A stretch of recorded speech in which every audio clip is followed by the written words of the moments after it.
Welcome, everyone, to Living with Annietude Conversations with Mike. As you can see, we're moving up in the world. There is a ticker scrolling the hashtags at the bottom, Living with Annietude and Conversations with Mike. We're getting really big, Mike, don't you think? Yeah, Mike, this is progress. This is moving the right direction. It really is. We're growing. This is By growth. the way, I just got an alert that you went live. So Oh, thank you. I'm so glad yeah, that you got the alert since you're on there with me. right. I mean, it's okay. Yeah, I we're good. appreciate that. So this evening, we're going to actually start with you, Mike. You're going to start so you don't feel put on the spot. We're going to talk about, Wow. yeah, that's what we're going to Yeah. do. We don't want to get Okay. you defensive automatically, which is typically what happens. So everybody knows it. So we're going to start and we're going to talk about narratives. So give me a little background on narratives, what you think they are, and feel free to fire away any questions at me. So narratives. I have a very major issue, right? Like my whole life, I'm a slight overthinker, very little, and I overthink the overthinking, just another little. And I create narratives, right? I start predicting what's going to happen way before it does. Sometimes it's the best possible outcome. Sometimes it's the worst possible outcome. Sometimes there's no outcome and it just drives me insane. But I've gotten very good at convincing myself and empathizing to the point that I already feel like I'm there. And I write that storyline out and it drives me nuts. And then I start picturing all the surrounding things that can happen. And it really breaks me down completely. It's like an internal teardown model. It's a self-sabotage model. It's something that I'm really working on. I'm getting better with. I only did it twice or maybe three times this week, so that's a good start. I took a couple days off. Right? Took a couple days off. But it's always been an issue for me, right? It's something that I don't think gets talked about enough. I'm a little nuts, and I know that, but I know I'm not the only one, right? The best people are nuts, so I'm with you. Right. So I feel like there's other nut jobs out there too that experience this same type of situation, and nobody really talks about it. It's not a discussion topic that I've noticed. Do you think it's because people don't realize that they're doing it? I mean, I feel like the reason that we don't talk about it, or the reason that, like, for example, I was going to follow up with talking about me and if I create them. And I have definitely created them, but only in certain sections of my life. Like, I will create them with my parents and I will, I'll decide what they're already thinking and judging. And it's like really unfair. And I realize that I'm doing that and I'm stopping myself before it's happening now. But I'm typically okay when it comes to friends. I give the benefit of the doubt probably too much. And I don't allow myself to tell that narrative because it is everybody's job to tell their side of the story, right? Before we create it. And we're very empathic people, so we can almost sense sometimes what's going on, something. But when you can sense that, don't you kind of think I know you are because we've talked about it, but creating this story for someone else, right? I think at times it's that, right? And then at times it's based on past experience, right? It also goes back to what we've put ourselves through, what we've been through, what we've allowed ourselves to feel from others and empathize with others and feel those empathic ways or empathetic ways or whatever it may be, right? And empathize to a level that we actually feel it.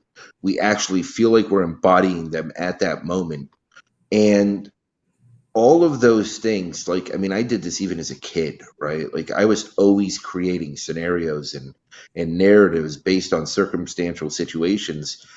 And it was a self-defense mechanism in some ways, because if I already felt a letdown, then I didn't have to worry about being let down in the future. You have to deal with it later, right? Right. So I kind of like, preempted it, but then I would act different, right? So I would also kind of push it that direction. You would act as if it happened. Right. And that's the problem, because I wear my heart on my sleeve and I don't hide anything. Right. So it's one of those things where it's a blessing and a curse also. Right. So it's good to be able to see those things happening if you don't embody it.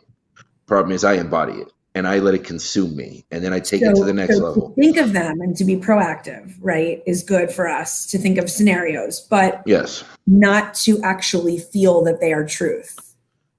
100%. And I think that's where the issue comes, right? Because if you get to the point where you're actually allowing it to consume you and embody what you're doing, then you're writing a future that didn't happen. And then you're forcing that future, that scenario to come to life, right? Now, And I'm just curious, like how often is it a positive narrative versus a negative, would you say?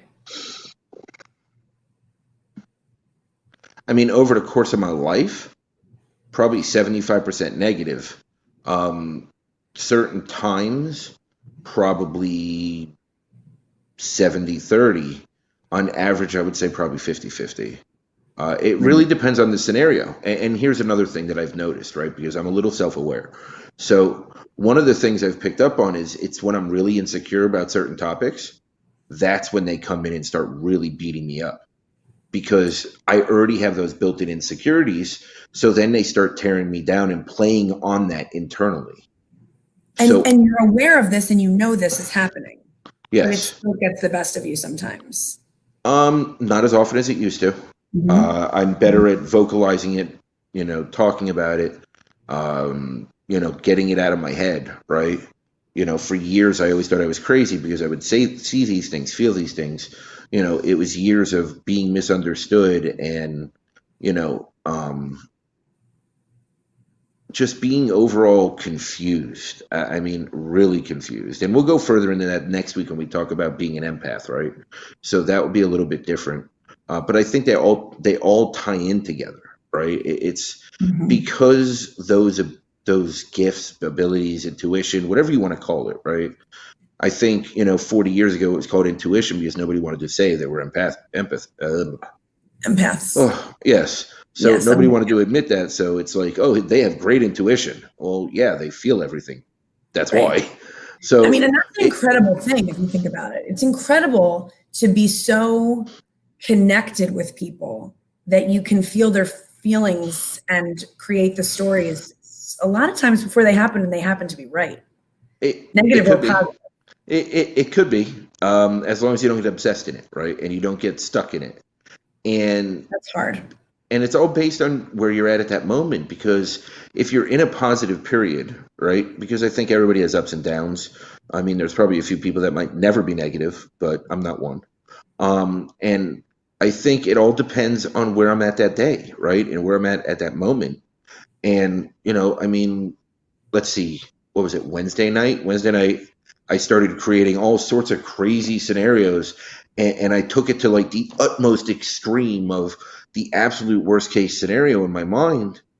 I slept 3.5 hours because I couldn't sleep because my mind was Mm, still flying. I mm. was up from 3:30 in the morning to midnight that next day, and my day was really tough. Like I allowed it to consume me. It got better at a point. Like a point in the day, it was like I shut it off and I was fine.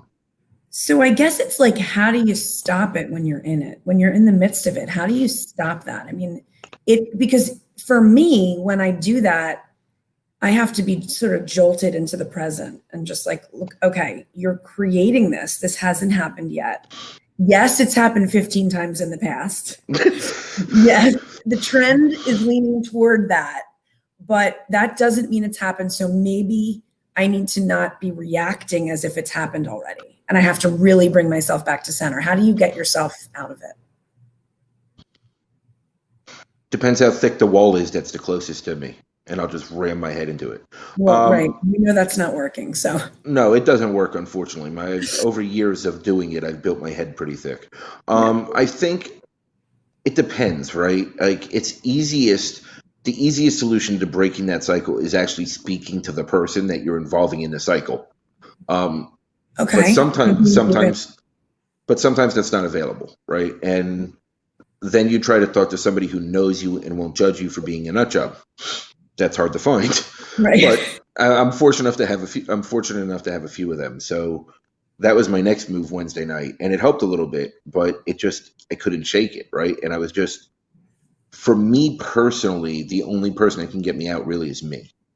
But I have Yeah. to hit a point in my awareness while in that moment that that's not the reality, Right. and Right.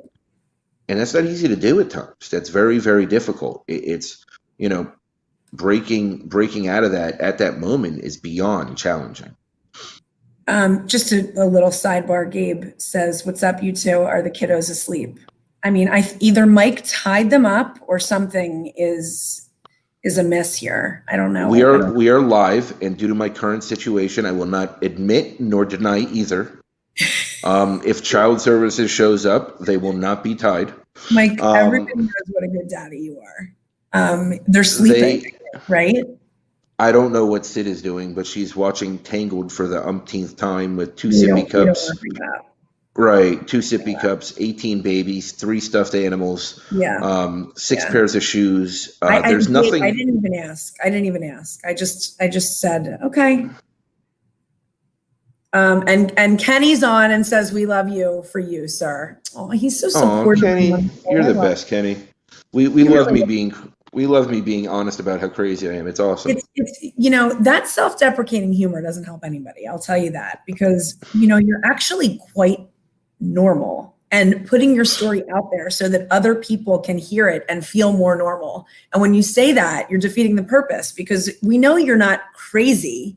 You just are a very feeling, empathic, and deep, profound soul. And Gabe's asking about headless dolls. You know what he wants you to do? He wants to talk about naked dolls again. We're not going to go there tonight. We're not going there tonight, Gabe. It's not the night for that. But I mean, we could try it. It's just it's only on your show. Those aren't the scenarios that we play here.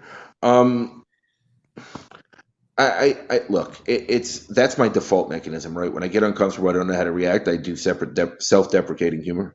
I could have been a comedian and been a millionaire, but I'm not. So I just take advantage of whatever time I have to. At the end, but I'm self-aware of that too. So I don't do it as much as I used to. But I feel like these scenarios, right, they get really scary at times because it feels so real for me. Like I actually feel what it would be like to be in that situation. You're creating the scenario and the narrative, and you're reacting as if it's actually happened, correct? 100%. Like it's already happened, it's already done. Even if it's 10 years from now, it's already done. Like it doesn't matter. I feel the consequence already. And I think I did that my whole life. And the more I think about it, like when my mother passed away, I didn't really react because I'm pretty sure I processed her death while she was still alive. Or you buried it. Well, that too, but it did. But no, what it did was, right, I got rid of the surface emotion. The deep emotion tore me to shreds over the next 16 months, which I didn't realize. And it just completely devoured me. Well, I mean, you're human, even though you're part like superhero, you're also human. And I think that occasionally we react as humans, even though sometimes we're not. And I think one piece that you're missing about the bringing it back to awareness and telling narratives is Kenny says you're a beautiful gem of a gentleman and a human being and a friend to millions. Thank you, my friend. I did shave yesterday, so there's a nice glow. Yeah. You got a good glow going. And I think the piece that you're missing is self-compassion. What's that? It keeps going back to that thing that I'm just not good at. I keep going back to that. And it's not that you're not good at it, it's that you forget about it. So I think one of the hardest things for us, at least the two of us, from what I know of you and what I know about myself, is just taking it down a notch and going a little bit easy on ourselves is really, really difficult. Whereas I can tell my best friends, I can say, geez, just chill for a minute. Like, it's okay. Where you are is okay. And it's okay, Mike, that you tell yourself scenarios. It's okay. Like I told you the other day, like, this is the way your mind is. Stop trying to be something that you're not. You're making yourself try to not be you. And in doing that, you're hurting yourself. So maybe you can tell the narratives and have the self-awareness around it and tell the stories, but then say to yourself, this is what I do, and have some self-compassion and some self-talk. Does that make sense? Maybe, but I should probably also have a ghostwriter that sits in my head and just types all this stuff out for me. I know. I'm a horrible writer. It would be again with the deprecation. No, I'm a very poor writer. Is that better? Poor? Like, I don't know if that's the right word. I can misspell it 12 times. P-O-U-R? No. It's an area of development. I like to use it. I don't always say weakness. I can pay for Grammarly Premium, so that will fix that. So we're good. Okay. Okay. I mean, speaking of premium, just really quick, I just want everyone to know that this is like, if they just jumped on, this is like super special right now. Can we just talk about my premium membership of StreamYard? That like, honestly, there's a ticker at the bottom that says hashtag living with Annietude, hashtag conversations with Mike. This is like big for me. I'm excited. And as you can see, you can see the active Philadelphia Phillies score going across and the active Marlins score going across. You can't because everyone has COVID. Right. So apparently there's a minor issue in this baseball plan. Which now they're no, they're now worried about. Last I heard, a couple of these had COVID tested positive too. So football. Yeah, they did. No, Buffalo had to send home like the whole rookie team. Like, oh yeah, this is going to be, if they're not in a bubble. Like you can't do what you want to do the way you want to do it. And it's just not going to work. So no matter how much money you get paid. Exactly. You don't get special treatment in like, resistance to COVID because you're making tons of money and you want to perform for the city. So, I mean, look, nobody loves the Eagles more than I do, but like you guys are the same as everybody needs to just chill and stop with the group gatherings. Wear a goddamn mask. That's my message. Is that clear enough for everybody watching? I think so. I think you got the point across on that one. Yeah, I think I did too. I'm just gonna do a quick hashtag. Wear the damn mask. Wear a fucking mask. I'm not gonna write the F word, but I am feeling like this should be scrolling.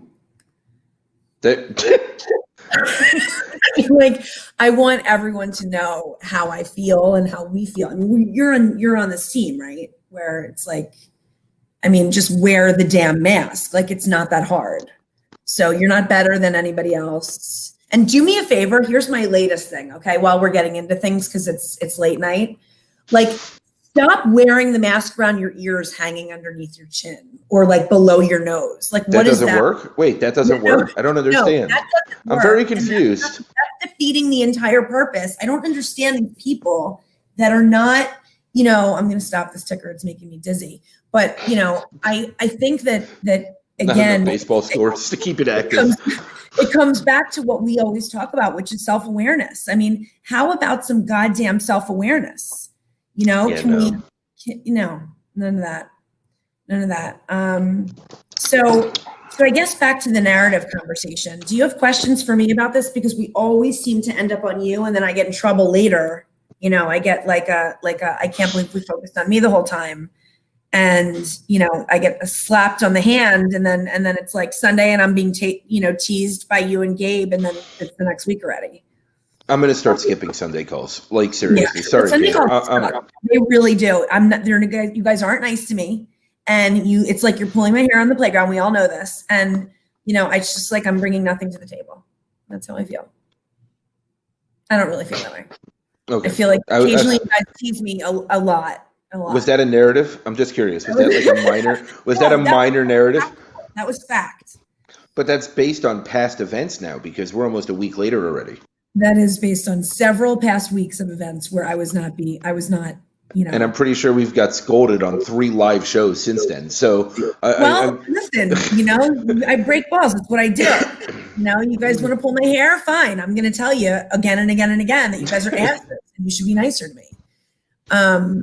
So what else do you want to, what do you have for me? Anything for me while we're at it? Well, okay. So my narratives are really around my insecurities, right? My narratives are around personal situations, any type of personal relationship, any type of interpersonal relationship, anything that involves another human being, right? Like that's whether it's my parents, my sister, my friends, my really close friends, my distant friends, now they're not friends because I already wrote them off because of narratives.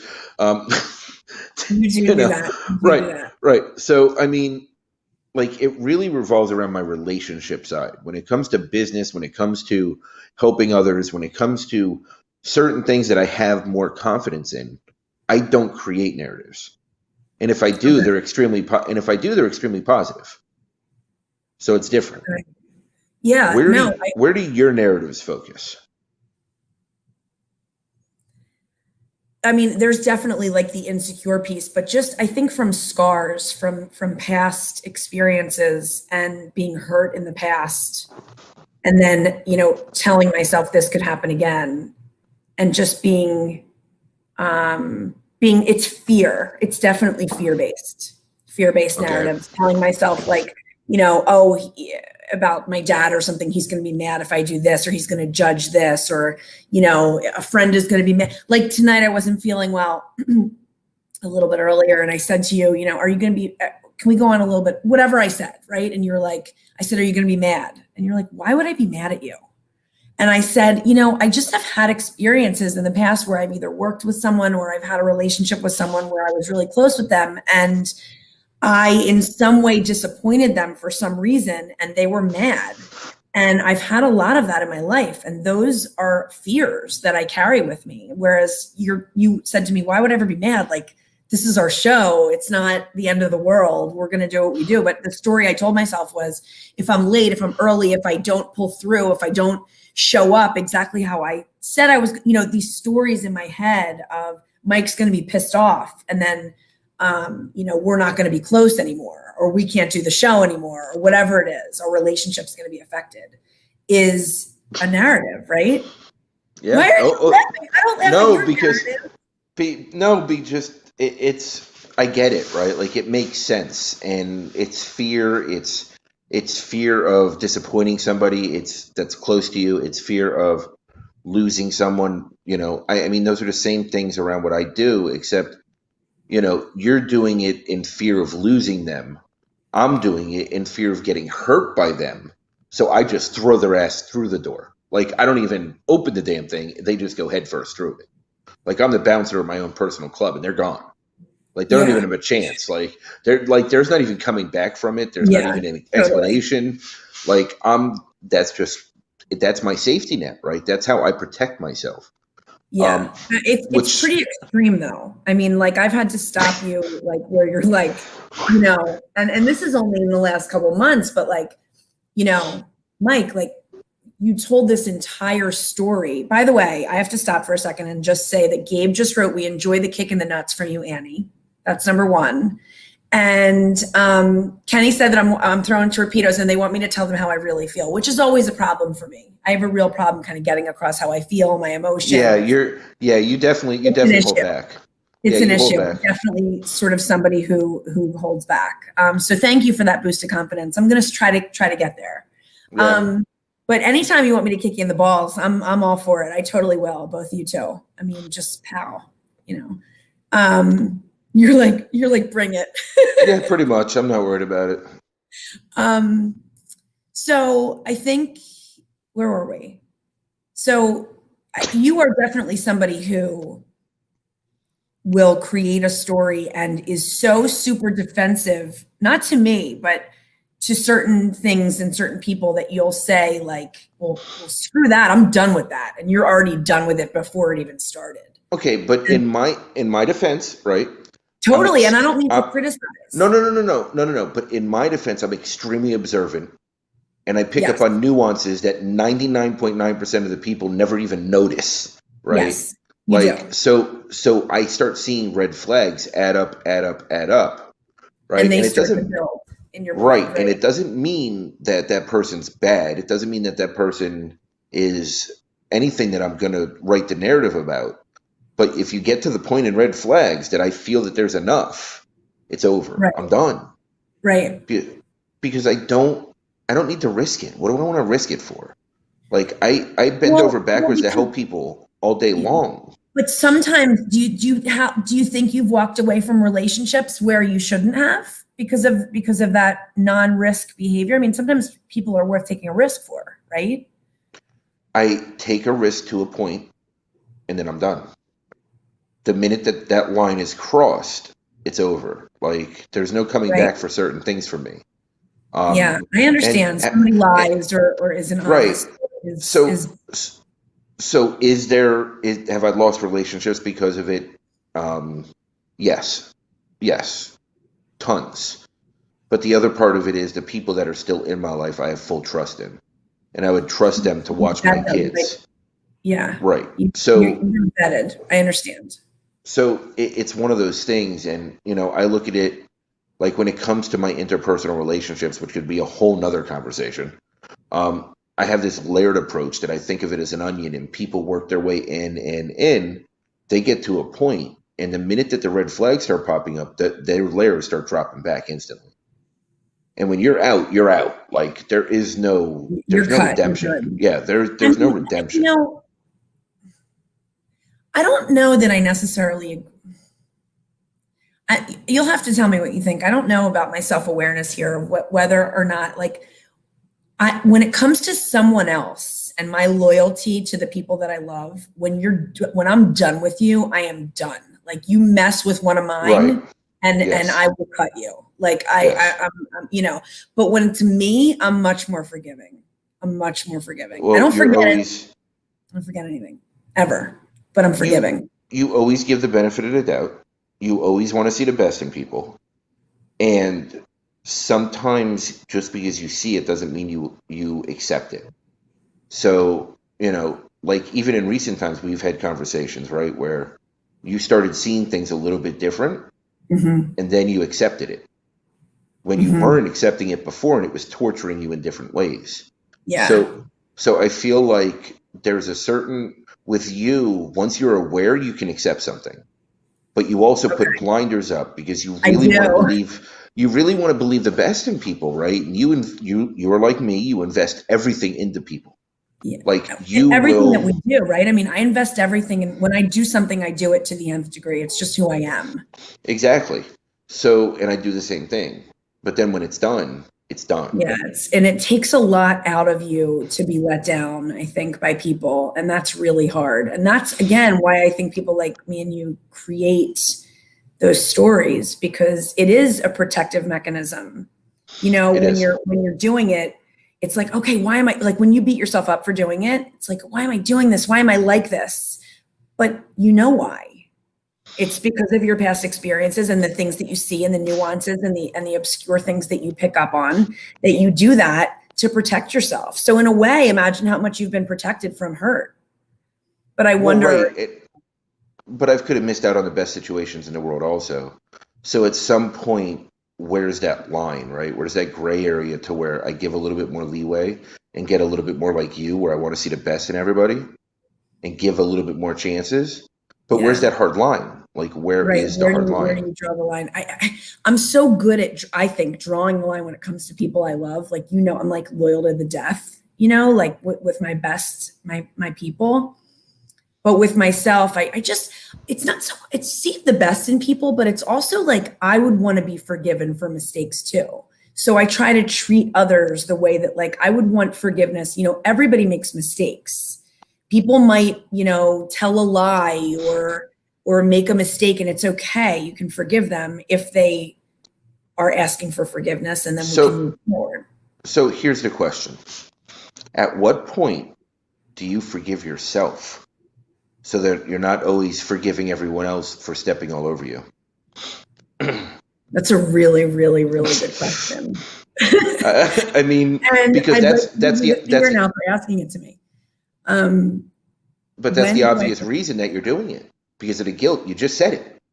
You would like to be forgiven if you were that person. So you obviously made it about stuff that you feel guilty about over the course of your 41 3/4 years. It's like, is it necessary? Like are we 8 years old? Like, is it necessary to do the 3/4? Like, I don't. It's just entertaining. It's just entertaining. It's just like, I don't. It's like, I can't wait for it to be 42, so it can be just 42 nothing. Like 42 and 0.003. You like the fact that I'm a little bit older. It's like you like, in competition with me about this. No, I always wonder about, so by the way, Kenny said that he's not forgiving. And if you wrong him, you're dead. No ifs, ands, or buts about it. And I get that. And I do. I really do. But I've also been stomped all over in personal relationships for a very long time. And allowed it to happen. It's a problem. I'm discovering this as I'm on the air live with you. It's a problem for me that I to cut someone out for me is really hard. To cut someone out for someone else is not hard. If you mess with why is it hard for you? It's got to be self-worth. It's got to be that I don't Keep going. value Keep going. myself Keep enough going. to be able to stick up for myself in that way. I mean, I don't know. Because at some point you were cut out. You knew what it felt like for being cut out, and now you don't want to make anybody else feel that pain because you're an No, empath and you would yeah, immediately. I don't So want to put that on anybody. But yet, if it's against somebody that I love, my kids, my best friends, my people, my family, watch out. I mean, watch out. well, of course, it's easy to say you need to get rid of this person because this person is destroying you, right? Totally. But I'm But saying I it's would cut that person. Like I am deathly loyal, but I need to be more loyal to myself. And by the way, you're putting me completely on the spot, and this is all about me. So I just want to let you know that it's not just me that does this to you. You're doing it to me tonight. And that's fine. I'm fine with it. I'm it's my learning turn a to lot do it. about. It's my turn to do it to you today. All right, fine. Fine. Kenny said exactly. I love myself too much to be treated like shit.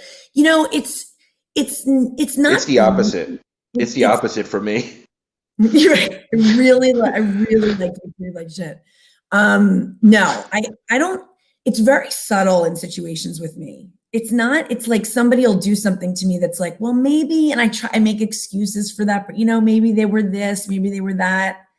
But I don't have that kind of. You don't have that line in the sand for you personally. Yeah, I don't. You don't.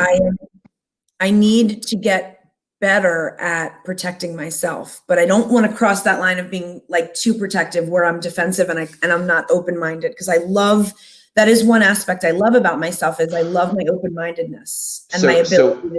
So here's what I've learned, right? I give the open-mindedness, I give the chances, but there's that line. And once that line is crossed, and it's different for everyone. Well, that's a boundary. So you're saying and apparently I created one that I didn't realize. Damn one, it slipped through apparently. Right. But you don't really have that line, because you, in ways, you refuse to remove certain people. And I get it. I do get it, right? Because there's certain people that I can't get rid of, even if I want to, and I should. And because I have so much history, so much emotional attachment, so much, no matter what I was put through, no matter how I felt, I still can't let it go, right? And it hurts, and I feel like it's almost like it keeps me in check for other ones not to do the same somewhat in some way. Like maybe that's just my constant thorn in my side reminding me.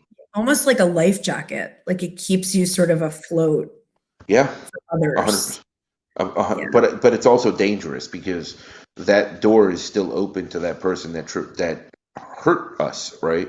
Yeah. And it still gives them access to continue. Yeah, I understand that. It's you have to really take a hard look at yourself and really have self-awareness around that, because oftentimes it's just difficult to see. Maybe it's clear to others, but it's not as clear when you're in it. Well, you just said it's clear to others, because you always can point it out for everyone else. You pointed it out for me in certain situations, right? Yeah. So it's especially people like us, right? Because we're empaths. We are aware. We see these things. We can read it for others. But when it comes to ourselves, we don't want to put somebody through the pain that we know they're going to go through, because we've been on that other side before. And that hurts. Right? That's like it crushes. Scarring and crushing. Yeah. But it's also the only way that we grew, is by going through that. So we're also depriving them of the growth and ourselves of the growth by giving ourselves. No, not really. It's an accident. I read a book on the way here. Whatever you just read from a book. Seriously, I read a book on the way here. From the other side of the room, in between the laundry and everything else. No, I mean, and this feels vulnerable for me, because it feels like I'm exposing this piece of me that I just haven't really discussed before. But I'm willing to do that because maybe somebody's listening that is going through something similar, or that has had experiences in their past where they have blurred lines and they don't have the boundaries they should. And maybe this could heal somebody. So, I'm willing to open up for that. And I've allowed it for years, right? Like I've sat on this thing, and And I always looked at it and I said, "Oh man, I really must be a masochist because I love the pain." But the reality is, I think on some level it was deeper than that, and it was more. I didn't want to expose somebody else to that pain on some level, but it also by keeping that situation around, it allowed me to one blame that person, right, and not own it, Mhm.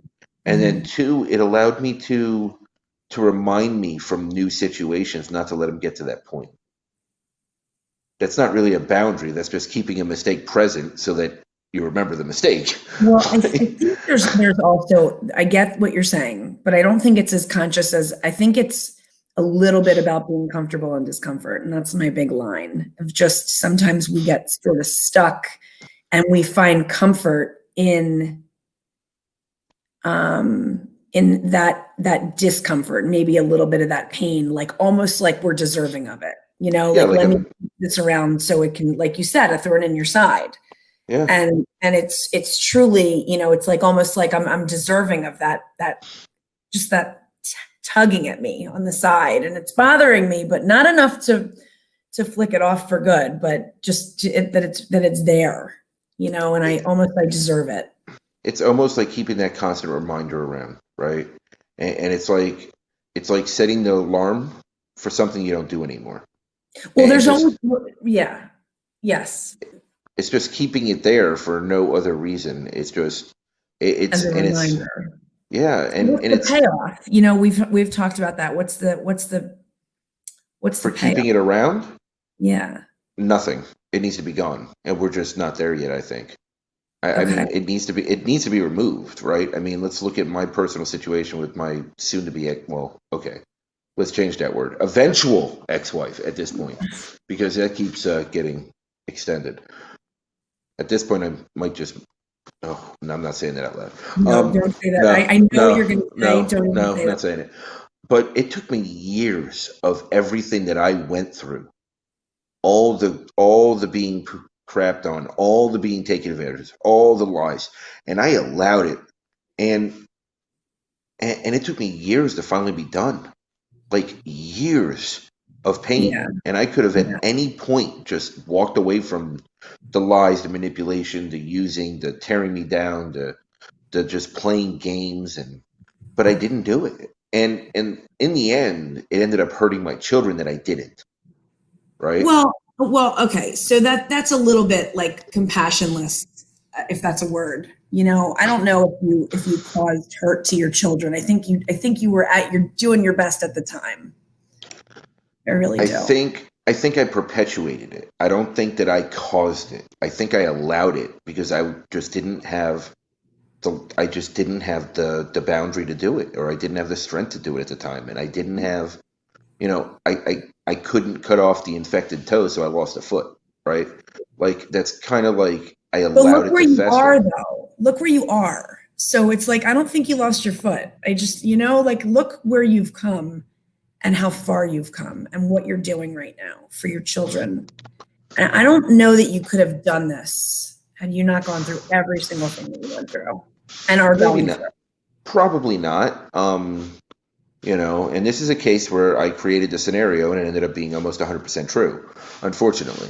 So it's not that they're all not true. It's just you just don't know, right? And the day that I got on the plane and left Arkansas at that point in 2018, I knew exactly what was going to happen. I just knew, right? Yeah. I was conditioned. I knew what the result was going to be, and I just beat myself up for it for 6 months before I even came Yeah. in for air. Well, I mean, that Um, was your MO though. That was your go-to. I mean, how do I beat the just shit out of myself even more, and make it worse 100%, and keep myself down and make myself feel worse and all those things. And I've been there. I 100, get it. 100%. Really hard. It's really hard when you're in it to be able to say, okay, how can I like come back to center and see the overarching theme here instead of being in it? You know, it's hard. It's really hard. You have to have the right people around you. And I don't know that you did at the time. I had pieces of the right people, but I didn't have any of the pieces together. Got it. I didn't have somebody that was able to pull all the pieces. I had people that were able to pull certain pieces together. And Got it. it helped me, and it helped me to get my feet on the ground, and it helped me to get my head out of my ass, and it helped me to see things a little bit better for what they were. But I mean, I just had to go through it, right? Like I just had to, And I just that's had what to we go have through to it. do. Like there's this I shouldn't even like I don't even know. There's this poem. It's like or this story about this bear. It's like what's that story? Like we're going to find a bear. We're going whatever the story is, right? And the bottom line at the end, what happens is they say we can't go around it. We have to go through it. And it like always stuck with me. It's like this children's story, but it's stuck with me that like we can't go around anything. We have to go through everything. And when we try to go around it, we end up it's shortcuts and we end up cutting corners and we're not whole afterwards. It might feel better at the time, but we have to go through it. And then we end up going through it again, right? Just because we didn't learn. Going through it anyway. Yeah, it's and that seems to just be a recurring event until we learn. Yeah. Like I had to learn quite a few things numerous times before they absorbed, because I just didn't think. That's, we don't all learn on the first try, right? I mean, give yourself a little break. Again, back to the self-compassion and self-love. Yeah, that self-compassion piece. I think we need to do a whole show on it.